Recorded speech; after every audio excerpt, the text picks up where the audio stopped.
Hello, and welcome back to US History and Elections. In this video, we are going to be looking at Tim Walz, Kamala Harris's brand new vice presidential pick, only picked a few days ago, Tuesday, 6th of August, and we're going to be doing a deep dive into him. We're going to be looking at his background, his political career, and we're going to be looking into the pros and cons that have emerged in the 5 days after all the limelight has been on him. And I'm going to be doing a overall judgment of whether he is going to be a positive or negative for the ticket. And I'm going to be looking at how this fits into the wider race as of the middle of August. So, this is Tim Walz, the current governor of Minnesota. He has been governor since January 7, 2019, and his term ends on 2027. Of course, if he wins in November, his term's going to end a lot shorter than that.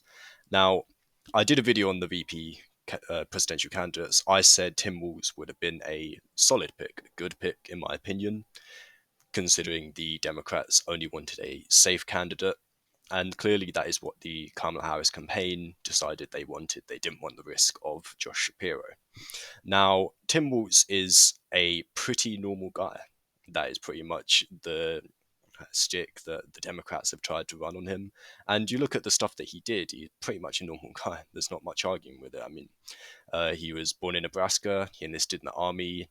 There's a big amount about that. He retired after 24 years of service. Actually says here, well, first of all, he was a high school teacher, and then he became a school football team coach. And if you go down here, in 2006, he ran for Congress in Minnesota's first congressional district.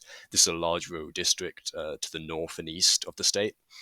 And he won there, beating the Republican incumbent, and he was re-elected 5 times there. He stood down in 2018 to run for governor, but this point here is quite a big thing. He was the highest-ranking enlisted member of the armed forces to ever serve in Congress at the time of his first election. That's pretty impressive. And following that, he introduced a number of bills, not that many. He was super high key in Congress. And then he ran for governor 2018, beat Jeff Johnson by about 8 points. And he passed a lot more progressive stuff, a lot more populist stuff. He was in the news for the 2020 riots and the handling of the George Floyd riots. And that's pretty much what we have seen of him up to now. And if you look at his approval rating, which I want to look at first of all, there's not been that many polls, considering the first polls of him were conducted at the start of August. This has only been about 10 days of any polling data whatsoever. But every single poll shows voters have a positive favorability of him. His net favorability, on average, I would say, let's just take the ones taken from the 4th to the 6th and above.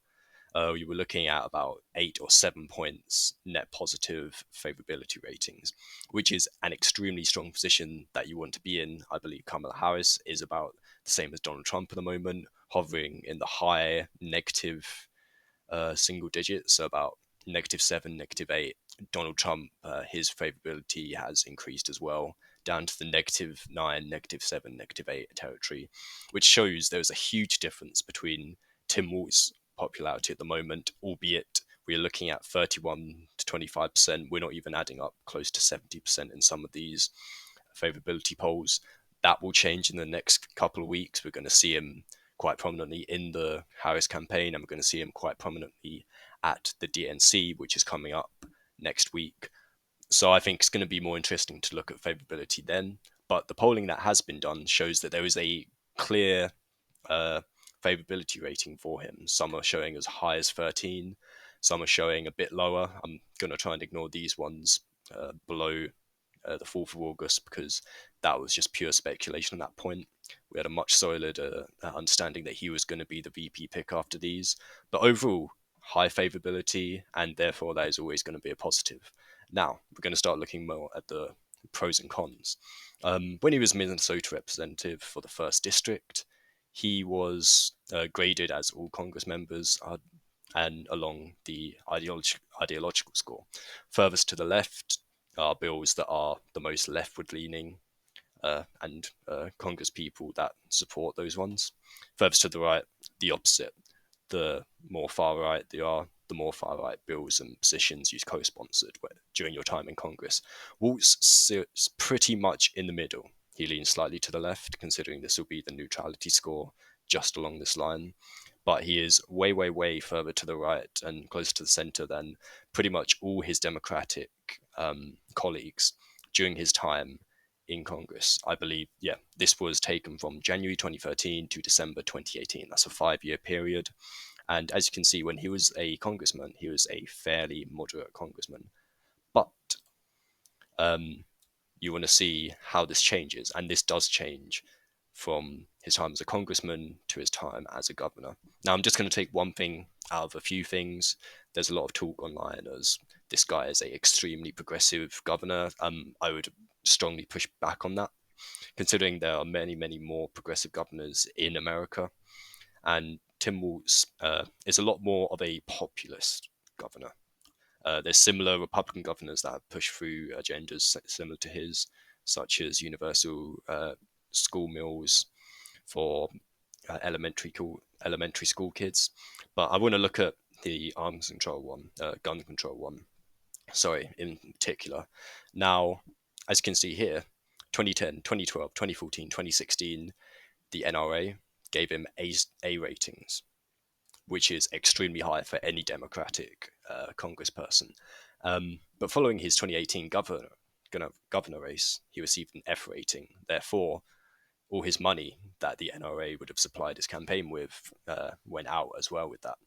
And I think that does show that overall, the story that Tim Walz is a super progressive candidate is not exactly true, but what is true is that he is a lot more progressive now than he was back when he was a congressman. You saw back here, we're going to have another look, very moderate for a Democrat.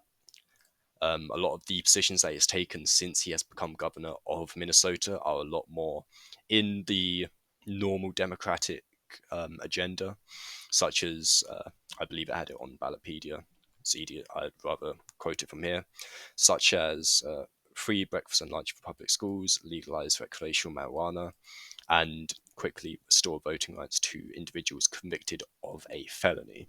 Now, these are typically Democratic points of legislation, but there are also Republican governors and legislators around the country that have passed similar, if not as wide-sweeping reforms to state and local politics. Now, he also does stand out in certain other ways. There's a news story that was circulated in the last couple of days that Tim Walz, here he goes, they portray him, they want to portray him, the Harris Walz campaign, as a extremely normal, middle-class, down-to-earth guy. And one of the things that does stand out to those credentials is he holds no stocks, he holds no bonds, and even more shocking, he doesn't own a home. If you want to look at this article in more detail, it's on USA Today. There's some other articles similar to it, but essentially, the guy sold his house when he ran for Minnesota governor and won. His house and his only house is the governor's mansion in St. Paul. So I think it's a really interesting point because, as you may well know, many Congress people own a lot of stocks, own multiple houses. This guy does not own any of that stuff. He is clearly a lot more related to the working man, and I do think it's a credential that the Republicans are going to struggle to attack him with. And you've seen with the approval ratings at the moment that these attacks clearly do not seem to be working and sticking as much as the Republicans would like them to, as they have been running them quite strongly in the last few days. And this is the question of whether what a vice president can actually do to a campaign. I think we've seen what a poor vice presidential pick can do to a campaign. J.D. Vance picked probably about a month ago now. It was revealed by Donald Trump just before the RNC. He has enjoyed a lot of negative news coverage, both in the mainstream media and on social media. Whether some of those are just rumors. You may have, I think Tim Walz actually referred to one of the couch rumors that hasn't done too well for him in the eyes of the public, but also a lot of his past comments, his flip-flopping on issues, especially relating to his support of Donald Trump, has led to, as you can see, complete wipe out across the board of unfavourable polling. And this is completely opposite back to Tim Walz. We're going to look again, all positive, back to JD Vance, all negative, and that can only do damage to the campaign. I would like to just point out that this is not necessarily about Shapiro, this Philadelphia Inquirer article, but what it is about is whether the VP pick does actually move the needle enough in the home state. And essentially what it says is it summarizes, it looks at this article that was done in 2008 that analyzed every presidential election back to 1884 up to 2004, I believe. And the analysis was that the VP pick pretty much does very little to energize or make voters motivated to base their presidential vote on the vice presidential pick. However, it does highlight, and I do think this is key, that the evidence does show in the VP's home state there is an average 0.4 boost. That's Nate Silver's percentage. I believe on NBC they calculated it to be a bit higher, about 0.6%. But we are talking a minuscule amount, though a minuscule amount in a place like Pennsylvania could make all the difference. And therefore, I think the VP pick is still very interesting. Of course, Tim Walz, Minnesota is not going to be competitive, especially now that Biden's out of the picture. Minnesota was arguably slightly competitive when Biden was the nominee. Now that Kamala Harris is in, and there's been a lot more positive momentum for the Democratic campaign, I would not see that picking Tim Walz is an attempt to try and show up Minnesota. Minnesota is not going to go Republican. It has not gone Republican since 72. So this is just to look at how important it is. And overall, I think that the VP pick is very minimal. I think we like to play it up a lot more than it actually does impact the campaign. But it's important to pick a good candidate, because if you pick a bad candidate, such as JD Vance, he has clearly done damage to the Trump campaign.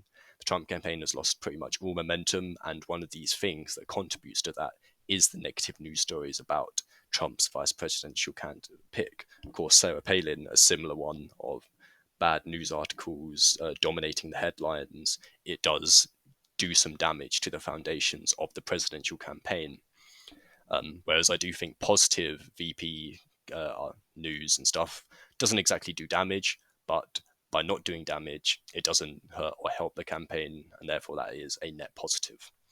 So I just want to go back to the state of the race at the moment. Of course, you may have seen yesterday there was a very, very important poll coming out conducted by New York Times and Siena, and essentially it was a swing state poll in both Michigan, Wisconsin, and Pennsylvania.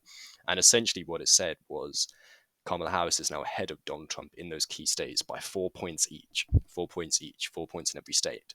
And the important thing to take out of that is when the same polling was done by the same pollsters back in May, Biden was tied with Trump in Wisconsin, but he was lagging behind in Michigan and Pennsylvania, I believe 1 point in Michigan and down 3 points in Pennsylvania, which shows a huge shift, not only in Pennsylvania, but in all the other states as well. And what it does show is just a continuation of the trends we have been seeing over the past 2.5 weeks. The storyline, the headlines has completely changed in favor of the Democrats. And I think going up to the DNC that we are going to see in the next week, we're going to continue to see this positive momentum for the Democratic Party and the Democratic presidential ticket.